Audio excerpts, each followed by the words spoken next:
What's poppin', yo? Welcome back to another YouTube video, and today we're taking a look at issue 124 for the LEGO Ninjago magazine. And today, it does come with two figures. It comes with Cole and Lord Raz in his ultimate form. And this is a £6.99 magazine because it does have double prizes. So that means the price of this magazine has increased.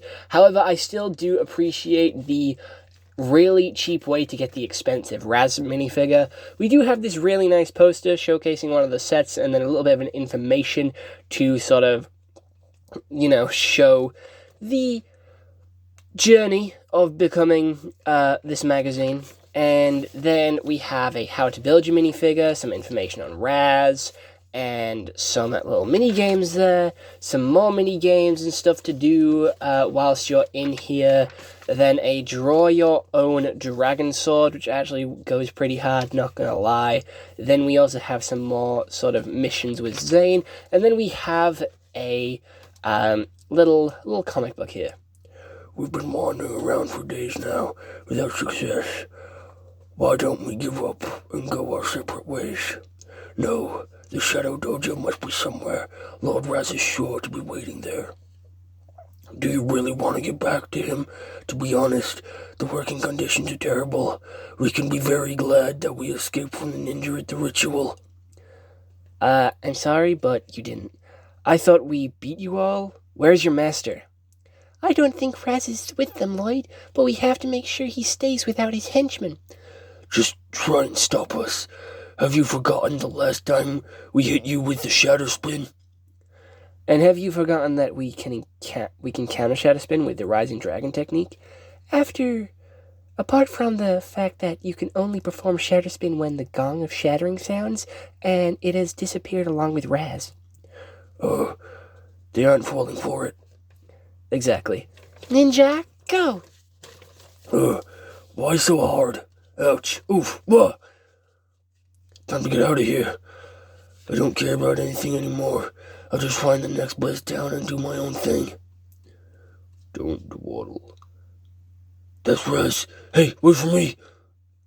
Your determination to return to your master honors you. We are on our way to the City of Temples. Of course you can join us again. This is a good place to make a fire. Do what we have here. Well. Do we have some hitchhikers who don't know what camping is forbidden in this area? Dog? Who are you calling dog? Oh, so you're not a dog at all? Well then, that seems to have been cleared up. We are agents, Walker and Underwood, from the administration, and there seems to be a great deal to sort out here. Why don't we just finish off these two jokers? We don't need any unnecessary attention.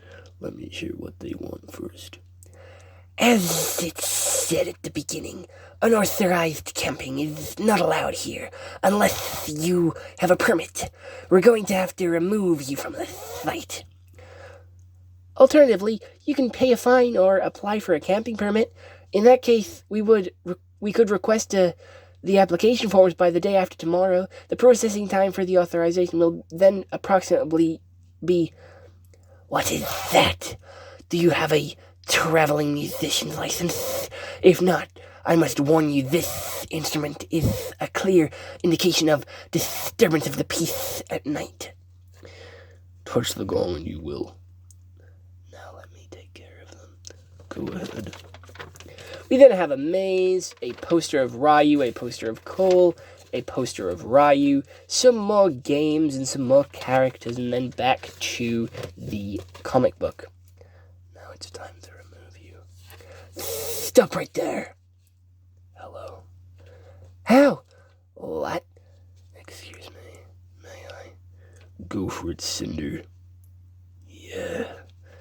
There you have it. Disturbance of the peace at night. I think we have a bigger problem. Just stay away from me, or else. Or else what? What is that elemental power? Should I step in?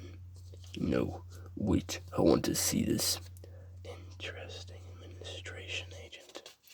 But do you also have a license to use elemental power? Because if you don't, I must punish you. This is an objection. I must... repay in kind. Not bad, but you're obviously not mad for me. What a disaster! I have to report this immediately. Prepare for your defeat. Oh, you got me. But lightning doesn't help much against smoke. Here I am again, and now you're done. Stop! I think you could still be useful to us. Agent Walker, you're pretty powerful for an agent. Do you want to join our team or take part in the Tournament of Sources? We then have a mini-game, another game, some information about the story of Ninjago, then some more games and some spot the differences, a little mask for you to cut out and sort of have, and then we also have it for Kai. Next time on Magazine, we'll get an evil variation of Jay, which is really cool, and I haven't bought a Lego Ninjago set in a solid while, so I'm very, very excited to get a J figure for the first time in a while. But without any further delay, let's take a look at the two minifigures and how cool they actually are.